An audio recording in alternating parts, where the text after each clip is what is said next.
Imagine that there is a place worse than hell. Perhaps unsurprisingly, it's located in England. A rundown house on Birmingham, 82 Edgehill Road. This is not your usual haunted house. It's a temple of never-ending torment for those unfortunate enough to enter. When Stephanie, a young woman down on her luck, rents an apartment on the address, she doesn't know that she is entering a place where something older than humanity still dictates the rules. A god that should have been forgotten, left behind in pre-Roman Britain, isolated in an apartment on the ground floor with windows covered in planks so no sunlight enters and nothing can get out. Worshipped by its last worshipper, but still waiting for sacrifice. Unfortunately for Stephanie, the entity living in the black rooms of 82 Edgehill Road wants more than just her life.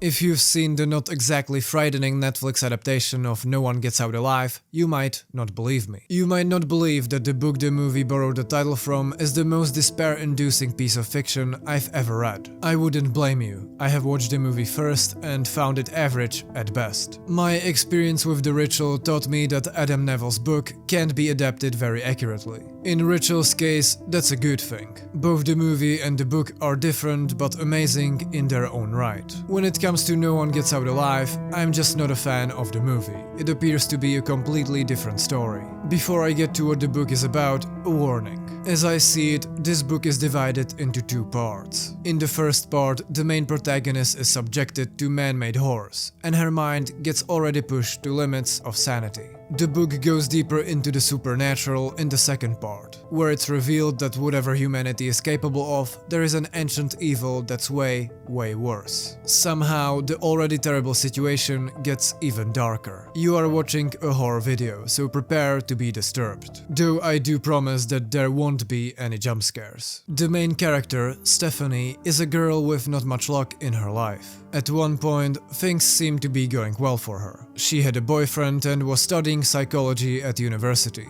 But then her father died. Her mentally ill stepmother made the prospect of staying in her home unimaginable. She lived with her boyfriend but didn't love him and eventually ended that too. With no work in her hometown, she finds herself in Birmingham, with no contacts, no degree, and forced to give out samples at a store in order to scrape by. At first, it almost felt like a blessing to find 82 Edgehill Road. The old Victorian house is not listed on any website. The only way she found the place was through a sign at a local grocery store. It's not exactly a marvel of luxury. Wore-down old rooms, a shared bathroom, and a dirty kitchen.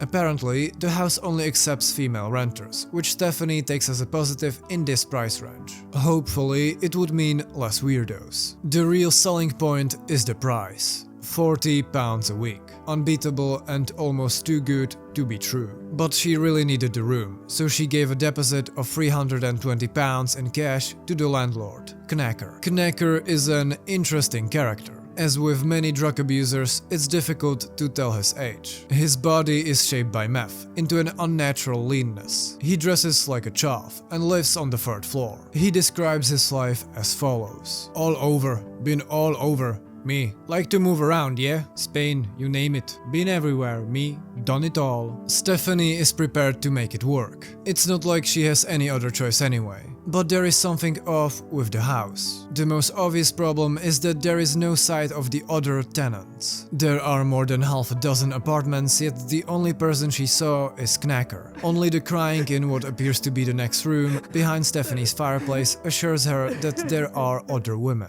The first night is enough to make her regret paying the deposit. Sounds of polyphane moving underneath her bed suggest that there might be mice. The worst part of the cacophony, now filling her dark room, is coming from the corner though. Her bags are being searched. She is sure that she locked the door and left the key in the keyhole.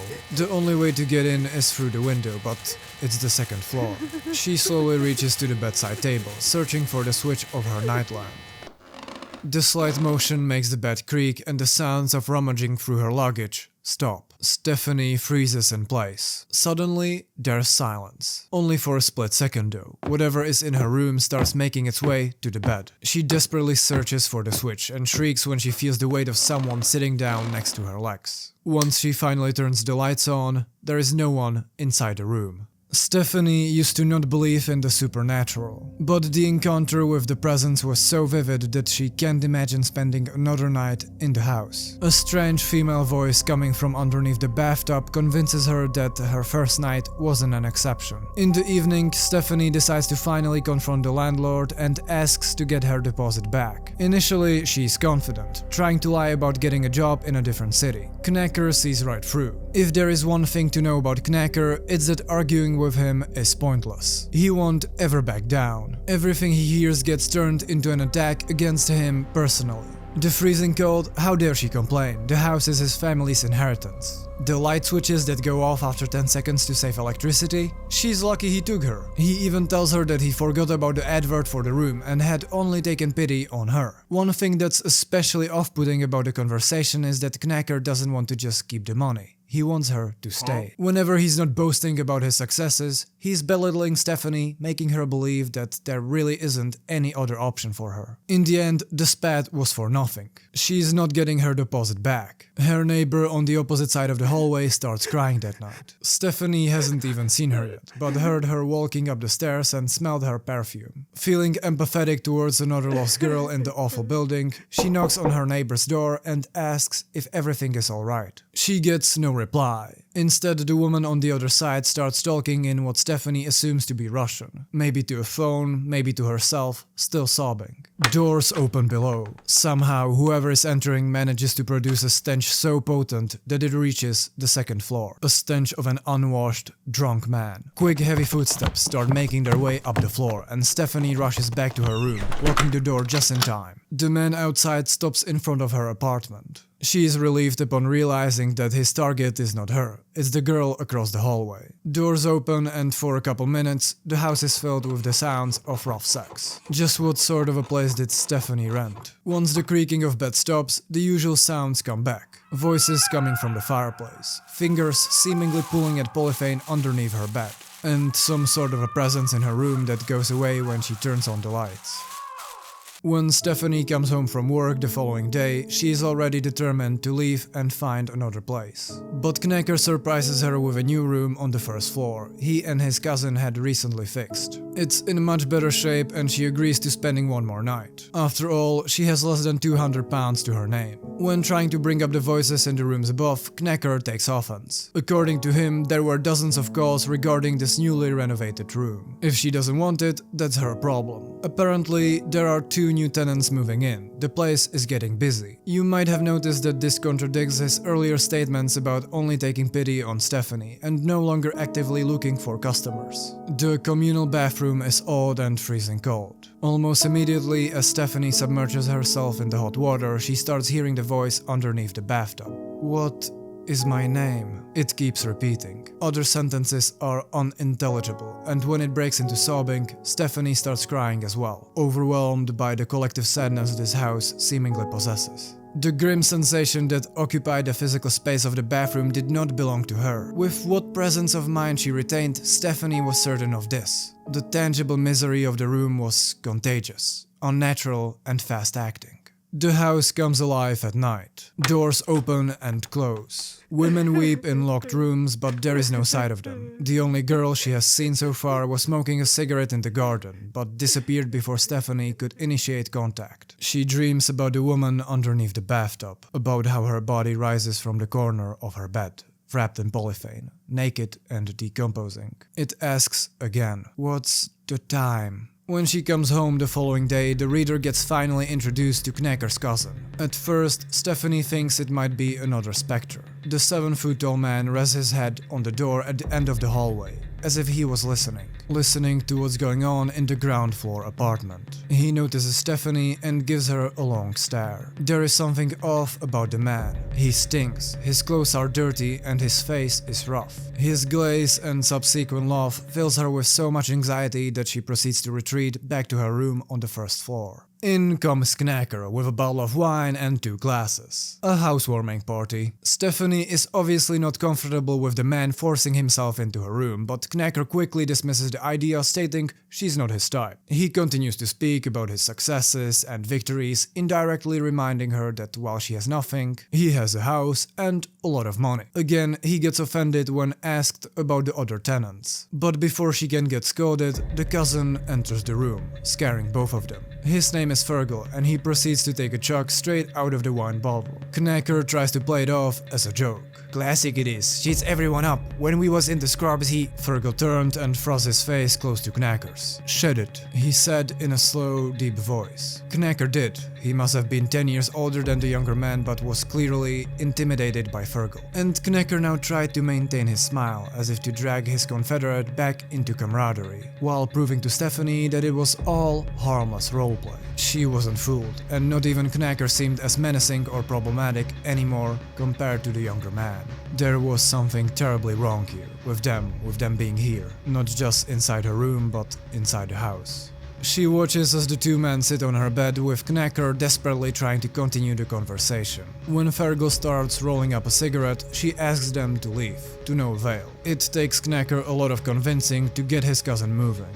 It's obvious that Fergal is in charge. Before the two finally leave, the younger, taller and less talkative man sneaks a short tip for Stephanie. He looked up at the ceiling and at the walls in a mock, conspiratorial manner and whispered, "Don't worry about them, they can't hurt you." Then he slipped away, into the unlit corridor, gently pulling the door closed behind him. Out of everything Stephanie experienced so far, this frightens her the most. Not only that the last hope of everything being just a delusion is gone since Fergal is aware of the entities. It's the way he said it, as if he wanted to emphasize that the voices are harmless and the real danger is him and perhaps whatever he was praying to. The cacophony of misery once again fills the night. Crying, sex, sound of a woman being beaten. But at this point, Stephanie is convinced that whatever they are, they're not real, at least in a physical sense. Even this belief gets shattered when she offers to help one of the female sobbing voices. The unseen presence answers. "Hold me," and Stephanie feels freezing fingers touching her body. Aside from fear, these experiences evoke a deep curiosity. Stephanie starts documenting the encounters in a notebook, trying to separate the voices and describe on which floor or in which rooms they're active in. The house seems to enjoy her curiosity and rewards her with a dream. In that dream, there is a boy singing a song as 4 women hang by their necks from a tree in the garden. They have been executed. Blood is no longer circulating into their heads, leaving the faces pale. One of them has her eyes open. Stephanie sees that her dead eyes are intelligent. Even in death, the suffering and consciousness of the woman continues. But an even worse fate is waiting for Stephanie. It takes the form of a large black thing on the ceiling of an unknown room. She wakes up horrified. Sadly, this is only the beginning of her torment. Finally, 2 new tenants arrive at the property. One girl is Lithuanian and the other Albanian. Both barely speak English. At first, Stephanie is happy to have company, even more so because the Lithuanian girl actually stands up to Knacker. She confronts him about the filthy bathroom and the kitchen. In the night, Stephanie's illusions about both the women and the house get shattered. Men start arriving at the property, escorted to the 2nd floor by Knacker. 82 Edgehill Road is turned into a brothel, with the first 2 prostitutes making a ruckus with their clients above Stephanie's room. This is the last straw for Stephanie, the lowest low she can imagine. She texts her ex-boyfriend, Ryan. For some time, she's been avoiding dragging him into this. He found someone new, and when she tried calling him, she ran out of credit. Stephanie feels guilty for wanting favors from him when it was her who ended the relationship. Knacker enters the room and tries to convince her to also start selling her body. She tells him to fuck off and promises herself to leave the next morning. She won't sink any deeper than this. Even in sleep, she can't rest due to nightmares. This time, the 4 women she saw being hanged in the garden sit on a bench, covering their faces. When one of them notices Stephanie, she reveals what's left of her face. The skull is covered by only a thin layer of decaying skin. The setting gets changed and the garden is replaced by a tight tunnel. The 4 women crawl into what looks like manholes and Stephanie is, against her wishes, forced to do the same. Upon squeezing through the drain, she gets a glance of something through a hole in the wall. An upright body, wrapped in polythene, asking, "What's the time?"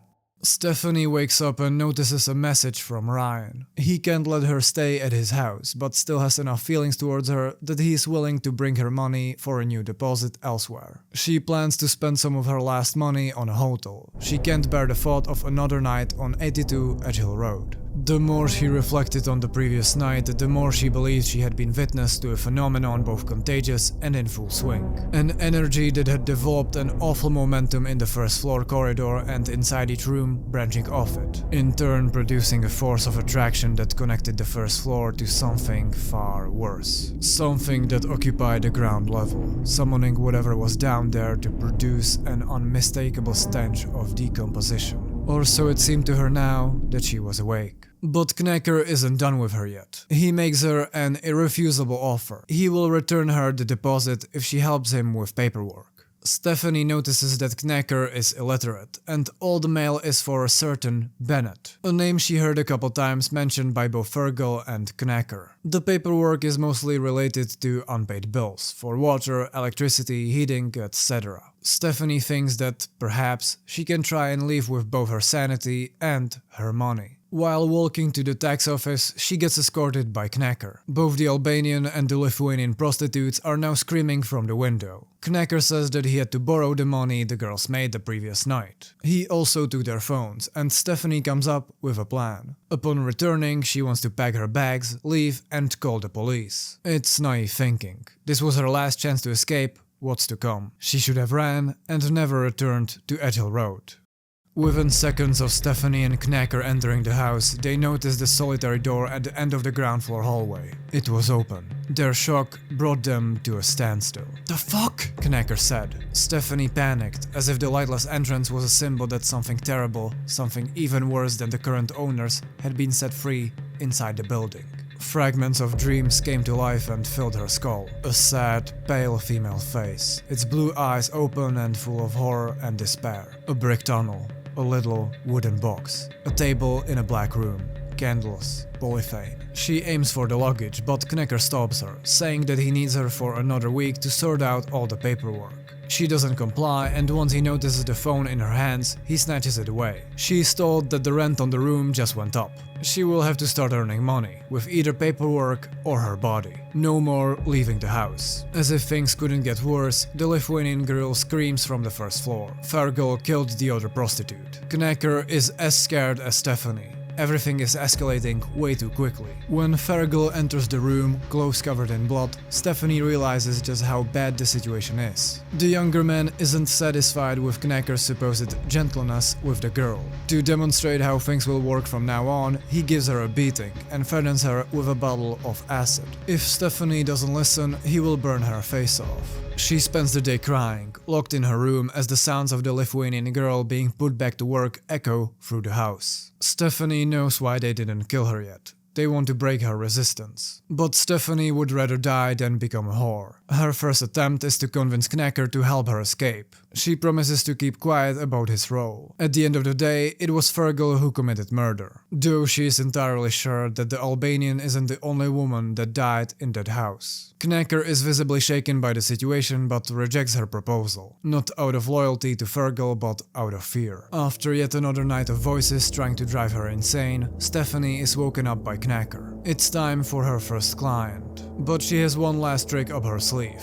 a knife that she managed to conceal until now. Dashing at Knacker, Fergal once again barges in just at the right moment to halt her plans. The two men get into a confrontation. Fergal has had enough of Knacker's incompetence. "Use the weakest link here, Knacker, and we don't have much use for them that don't pull their weight. You're already on a warning. You don't think I will put you down? Then you is fooling yourself. I'll put you there, yeah? Right inside with it. I'll hold the door shut while it has its way with you, like it done with Bennett." Stephanie's resistance paid off. Fergal sends her to, instead of prostituting, clean up the crime scene. The Albanian girl was beaten to death in the room that once belonged to Stephanie. It doesn't take a forensicist to figure out that the weapon of murder were Fergal's fists. Amidst this brutality imposed on the two prostitutes, Knacker's reaction fills her with even more hatred. He is tearing up, almost crying. Not because he feels bad, but because he fears for his life. He doesn't even act like an evil person. He's a rat stuck in a corner, choosing to spend his last moments tormenting the only weaker beings in his vicinity. At this point, Stephanie starts feeling more and more empathy towards the voices. She promises the dead woman that she will avenge them. When Fergal drags her out of the room, she thinks that this is it. He will either assault her or kill her. But Knecker's expression suggests that something way worse just happened. He's terrified, pale, and seemingly, Fergal isn't the source of his fear this time. Thought you might like to see this. Grinning like he was showing a mate a picture of some harmless antic, Fergal crouched beside Stephanie. His long fingers were arranged around the smartphone. "It's him, alright. Fat bastard. He was outside Svetlana's room last night, and I got him. I got him sniffing around her door. They's all getting stronger cause it's all going off. Look." Fergal turned the handset around and showed Stephanie's unblinking eyes what was displayed on screen. Shaking so hard that her vision moved, Stephanie looked at a dark, digital image. One that was, at first, unclear, until the chaos of shadow and pale smudges on the small screen of the phone suggested a fat, eyeless face wearing spectacles, and a head tightly covered in the hood of a raincoat. When she glimpsed what she believed were a row of teeth and a howling mouth, she closed her eyes. Giggling like a chimp, Fergal spoke with enough familiarity to suggest that they were sharing a joke. "It's him, ain't it? It's really him. He come back just like he said he would." The doorbell rings. Ryan has arrived at a very unfortunate time. The only person left in the world that cares for Stephanie enters the house. Even though he is just her ex-boyfriend, he came to help, and he is about to pay with his life. Knacker holds down Stephanie while Fergal rushes down the stairs to the ground floor and beats up the newcomer. The sounds of Fergal's shoes hitting Ryan's head echo through the house. Once it's done, Stephanie can only watch as her last contact with the outside world is buried in the backyard. It can't get any worse, but the punishment that awaits her is beyond human-imposed torment. Fergal grinned at Stephanie. Black Maggie's got business with her. Bennett's right, has been all along, so she's going in, down there. It's where they all end up anyway. And Maggie will want her. Bennett says she never says no to a bit of company. She's dragged to the ground floor, not resisting anymore. The door leading to the flat with boarded up windows reminds her of when she's seen Fergal for the first time, with his head on the door, as if he was praying or listening. Whoever is Bennett and Black Maggie, they await her on the other side. Fergal locks the door behind Stephanie and she's surrounded by complete darkness. The worst night of her life is about to begin.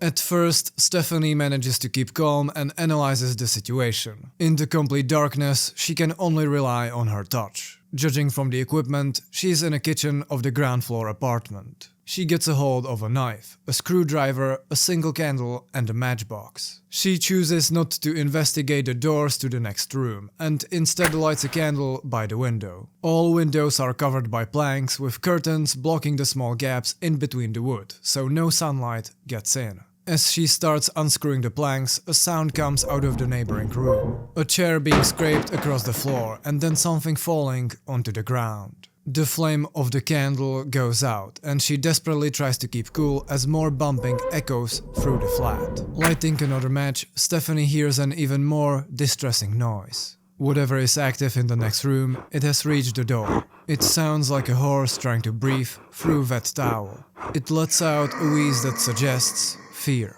Another occupant awakens and, judging by the sounds of drawers opening and closing, he is searching for something. Stephanie rushes to the door to both prevent anyone from entering the kitchen and to listen. The searching entity becomes aware of the wheezing entity and attacks it. Stephanie can hear grunts and then the sound of a body being dragged deeper into the flat, away from the kitchen door. Then, silence. She remembers that the windows on the ground floor are covered by bars from the outside. Therefore, even if she were to remove the planks, there would be no way of escaping. Her only chance is getting to the room of the ground flat, which faces the street. Remove the wood from the window, smash the glass, and scream for help. But for that, she will have to cross the now silent room. Taking a deep breath, she enters. The impact of the second room's strangeness was worsened by her sense of familiarity inside it. She had seen the place before, what seemed like a long time ago, though her dreams of the room could not have been more than a week old.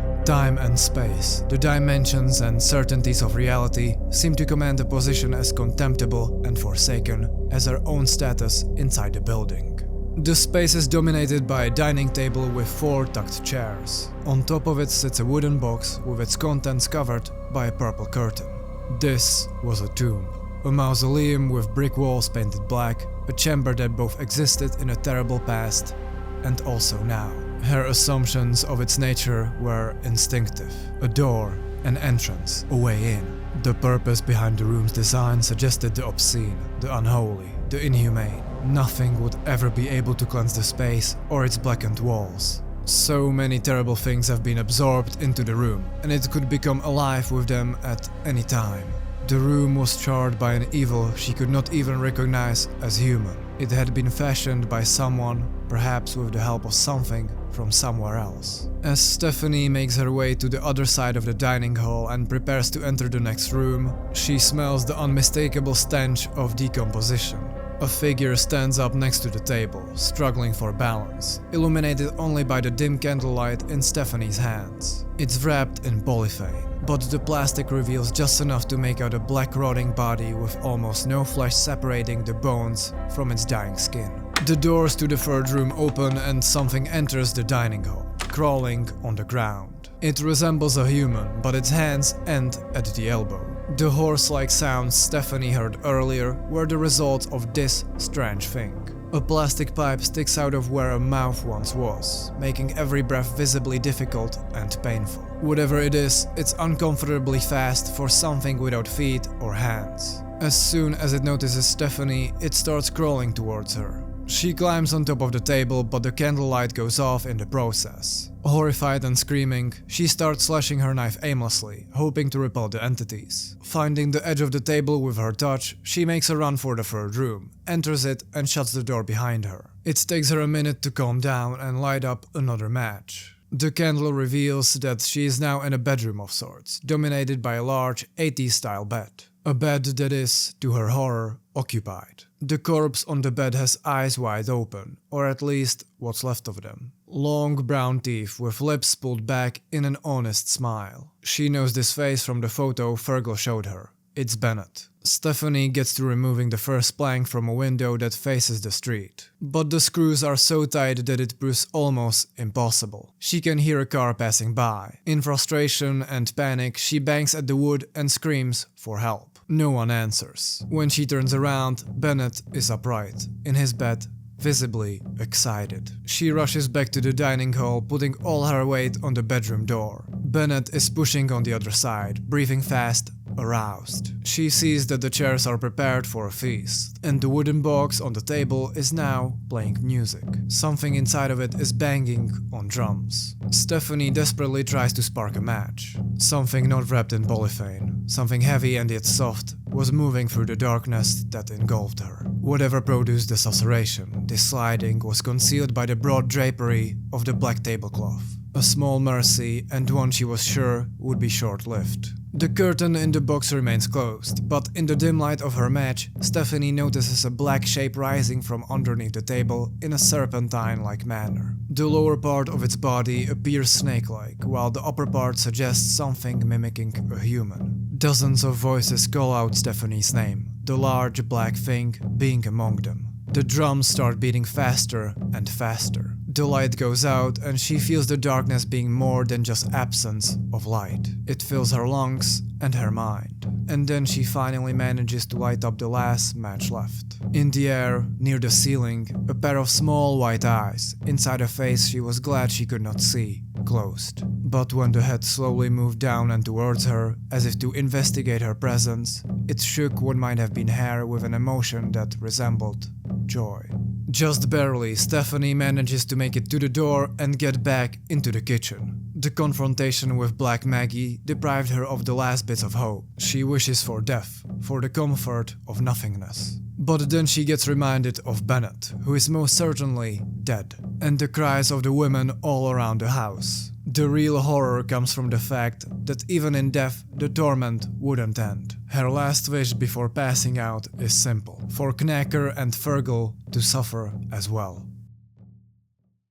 She wakes up just as Fergal is dragging her up the stairs. He's mumbling to himself, not being able to come to terms why she survived. He is puzzled and jealous. Knacker, on the other hand, is scared, terrified. Today, on this drab and wet morning, in a building that belonged to none of them, she knew that everything has changed. Her situation, her. The atmosphere of the house had subtly shifted, like the encroach of a dusk into an afternoon you couldn't recall passing. She knew she would never be allowed to leave, but she also imagined she had been released from down there to do something. A task of some kind. And the urgency to perform this function grew like a slow heat inside her blood. Only she didn't know what the task was, what she needed to do. Unlike Fergal and Stephanie, Knacker doesn't hear the voices. His connection to the house is way weaker, so he tries to occupy his mind with worrying about material things. He announces that Stephanie will be seeing a client that night and gets spit in his face for the suggestion. He smacks her,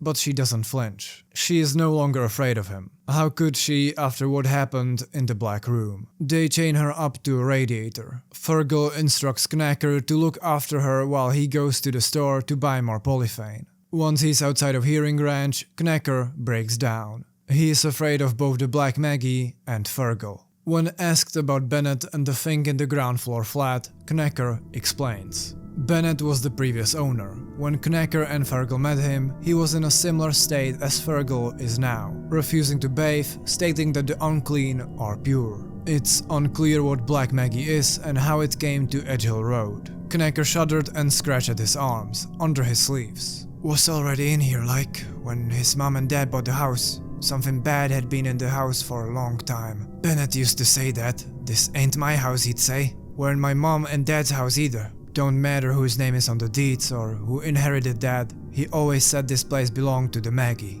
Has done since before his lot come here. And he would say she liked things done her way, like... His whole family was fucking nuts to have that thing in their house. It was their religion. You believe that? Their religion? And they made it worse with giving it girls like. Anyone you give to it don't last long, he said. It's big, he kept saying. It's got so big now.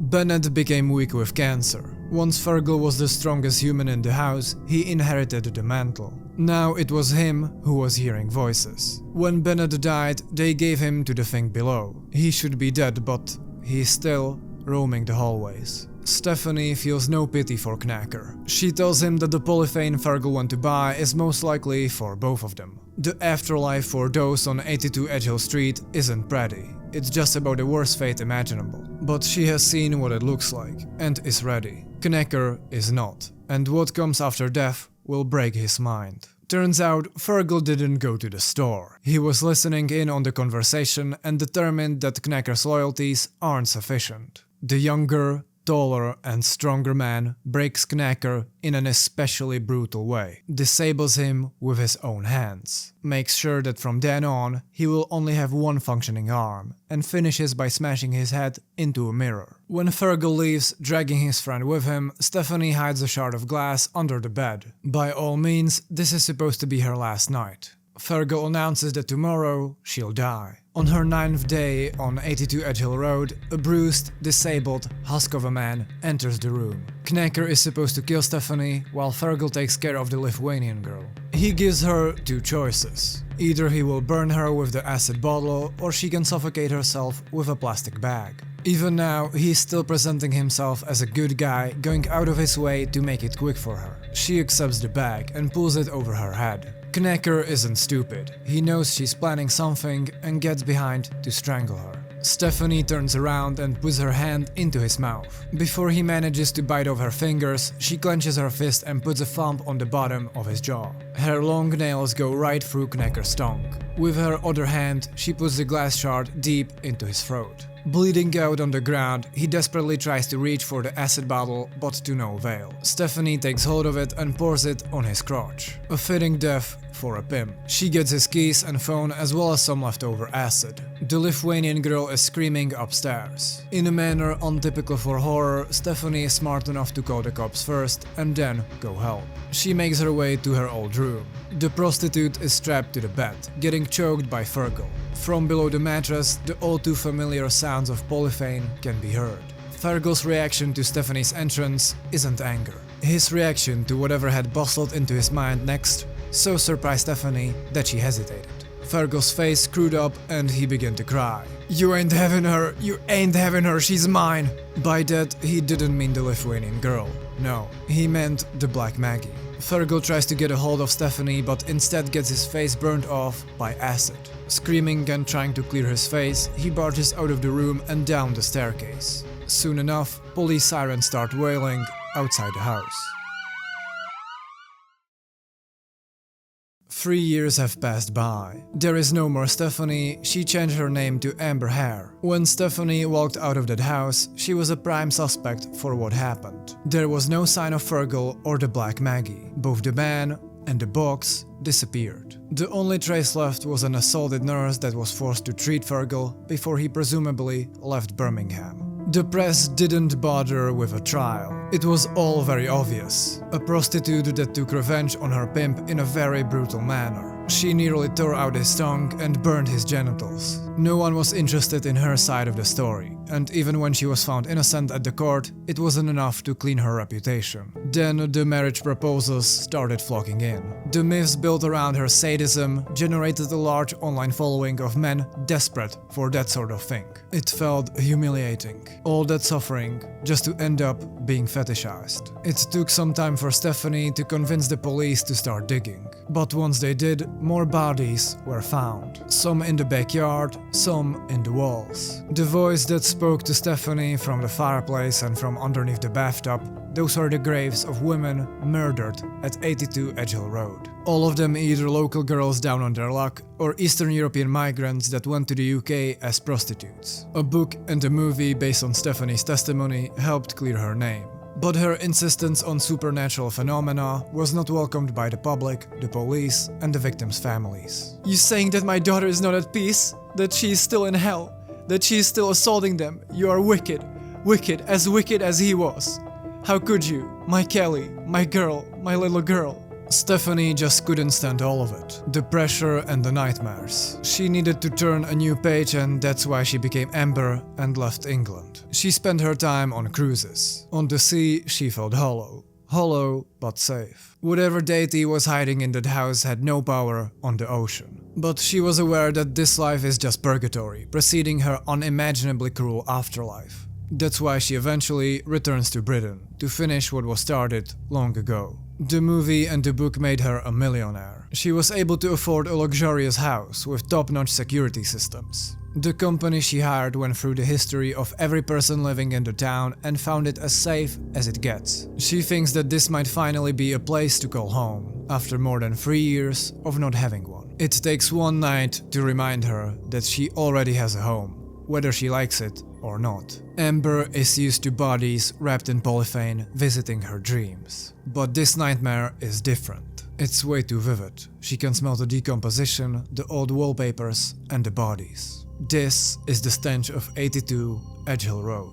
Her new house has a large kitchen and a living room on the ground floor and a bedroom as well as a study on the upper floor. The study is where memories of that terrible place come back to Amber. With the help of her investigator, she managed to piece together a timeline of events. Back in the early 20th century, 82 Edgehill Road was occupied by a mysterious cult that went by the name Friends of Light. Not much is known about them, and the investigator working with Amber never took much interest in them. What's important is that those 4 women hanged from a tree weren't just a product of Amber's imagination. Those were the first 4 murders that happened on Edgehill Road. In the 60s, it got into the hands of the Bennett family. The official version is that the Bennetts were a family of perverts, which is true, and that they were inspired by the murders that took place on the property decades ago, which arguably is also true. But only Amber knows the full story, that both the Friends of Light and the Bennetts killed for the same deity.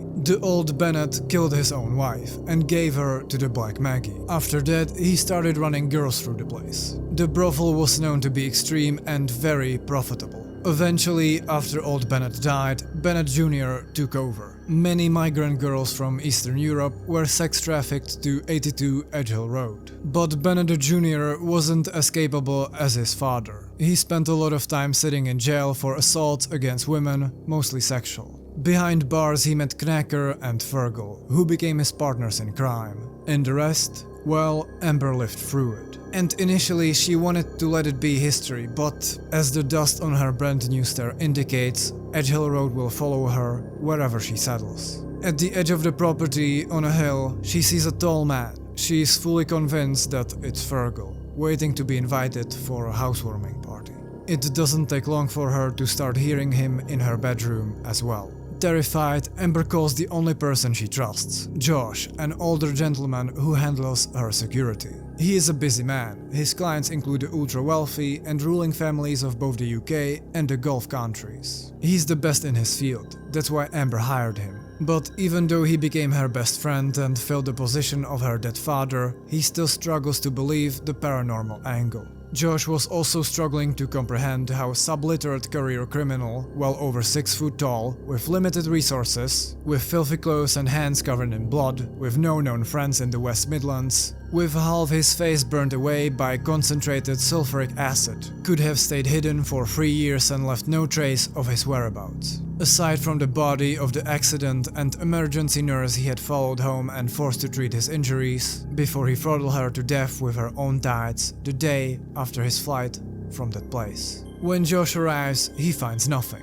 No trace of Fergal or anyone else for that matter. He has a daughter about Amber's age, so he came to care for the girl. In his eyes, she went through so much horror that it's not surprising that she started seeing ghosts. And while Amber is happy he doesn't mock her for it, she wishes that at least someone would believe her. It's almost as if all the specters of Edgehill Road are gathering at the new house. She can hear the prostitutes, smell Ryan and sees the 4 hanged women in the garden. Knacker comes to visit her in a dream, commenting about her new place. And then there is Fergal, standing outside, waiting, disappearing as suddenly as he appears. She meets up with her investigator, Peter. Peter was the author of the book that made both of them a lot of money, but he is straight up dismissive of anything supernatural. His fascination is mostly with the Bennett family. The Friends of Light and their cult he finds to be a mere coincidence. But after revealing some not exactly important information, he tells Amber about something else that was dug up by his colleague. Something about Black Maggie.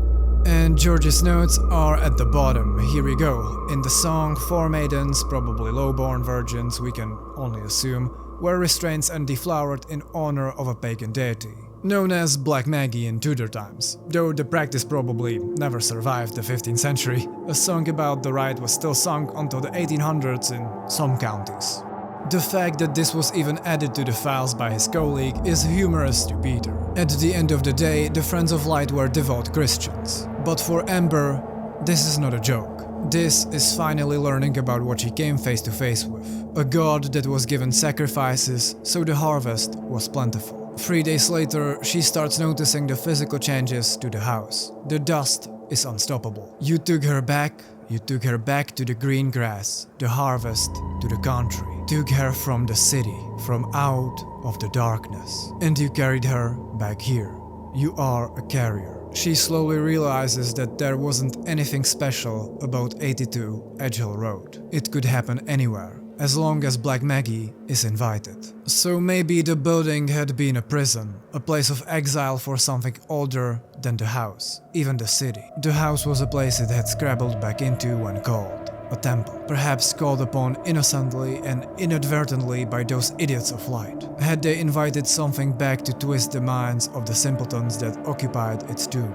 Or had Clarence Puttenman brought it to the big city from Wales? He had been an amateur historian, but whose will drove his purpose? She would never know. Those fools may have continued a degenerate rite once practiced freely, an ancient honor. And what if they were answered when they called out to the darkness? The creature, the god, the demon, whatever it is, it followed her. By having this home built, she created a new temple for the Black Maggie. The voices, the decomposition, the filth, all of it is now making its way to her new home. Every day she sees Fergal outside. Every day he stands in the wheat field, moving closer and closer to the house. Maybe he's like the murdered woman that now speaks to Amber in her sleep. Or like Ryan, whose voice is coming from the garage. Josh seems to think otherwise. He calls her and apologizes for his failure as a security agent. Turns out Fergal was closer than he thought. He takes Amber to a forest just behind the property. There is an old camper van that the owner of a nearby field sometimes borrowed to seasonal workers. Based on the petty theft and other anecdotes in the town, someone was squatting in the camper. Someone who broke into the construction site when Amber's house was being built. And someone who matched Fergal's description. 7 feet tall ginger with half of his face burnt off. There are 2 questions. How did he know, and why did he break into the construction site? Amber already knows. Both him and the Black Maggie wanted to become a part of the house. It's not hard to imagine why Josh would think that she's schizophrenic when she points at a specific part of the garage floor. She wants to start digging, certain that Fergal is there. Josh desperately watches as a contractor starts breaking the new state-of-the-art flooring. They drill through the concrete, and once gone, Amber and Josh continue on their own. First come the worms, so many and so thick. Then the polythene.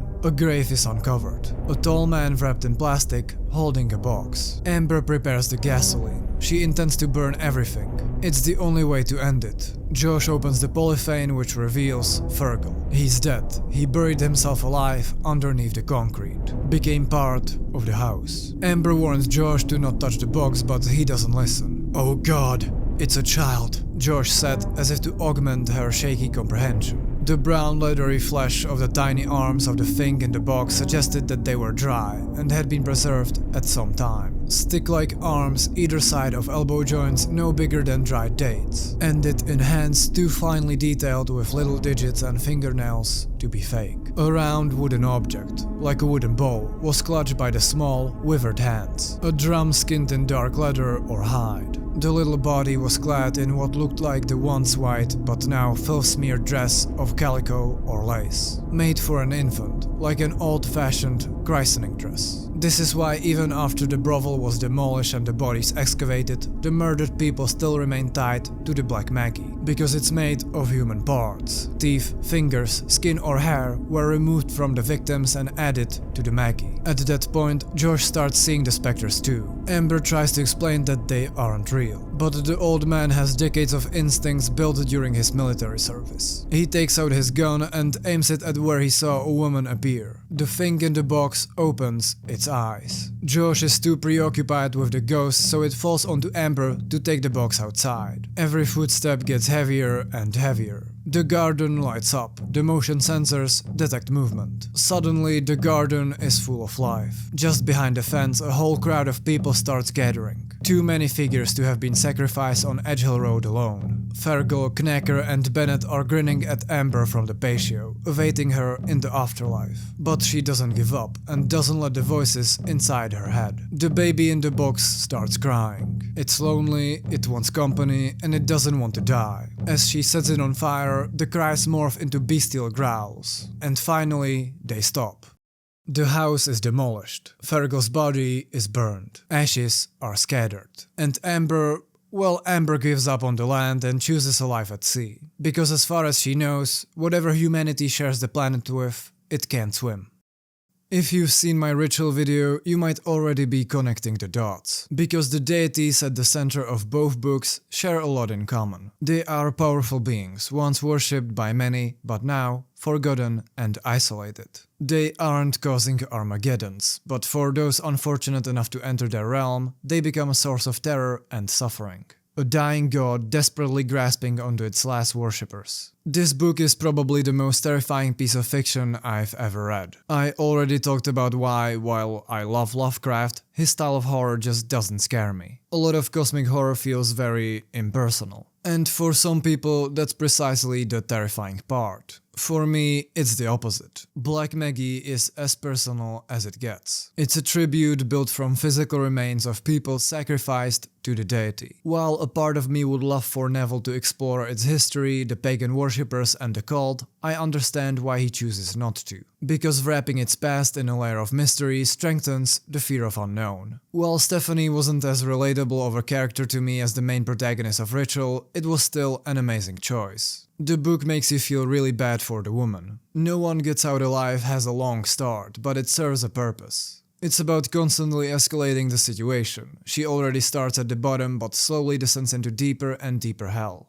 Once she's subjected to the limits of human cruelty, the inhuman makes an appearance. The afterlife of the women that were buried on Edgehill Road is so unimaginably cruel. The real horror is that in that house, this animal-like order of the stronger constantly torturing the weaker goes for infinity. And I have to applaud the author for presenting this grim window into prostitution. The movie was originally supposed to be set in Birmingham too, but for some reason it was moved to the United States. The main film protagonist is a Mexican immigrant, and as in the case of the book, she comes in contact with a god once worshipped by her people. And therefore, in the movie, it's an Aztec god, not an English one. And while the setting is interesting, I can't lie. The horror, the atmosphere, the story and the characters, the movie as a whole, in my opinion, isn't worthy of the book. The ritual adaptation changed a large part of the plot as well, but it was a smart decision. Here, it doesn't really feel like an adaptation, more like a movie roughly inspired by a book. Thank you for watching. The upload schedule was, well, not very good for the past month, I'm aware. I have been very busy. There's a lot of school and a lot of personal stuff. I can't promise consistency, hence why I would feel bad for opening a Patreon or memberships until life settles down. If you'd like to support me, I made a Buy Me a Coffee page. I don't want to lock interacting with me behind a paywall, and I try to read the comments whenever time allows. There won't be any discords if you want to get groomed. There are 500 million Minecraft YouTubers, so right now I can't promise any return on your financial investment. Maybe if you come up with something funny, I can put it at the end of the video or something. Rambling's over. Take care.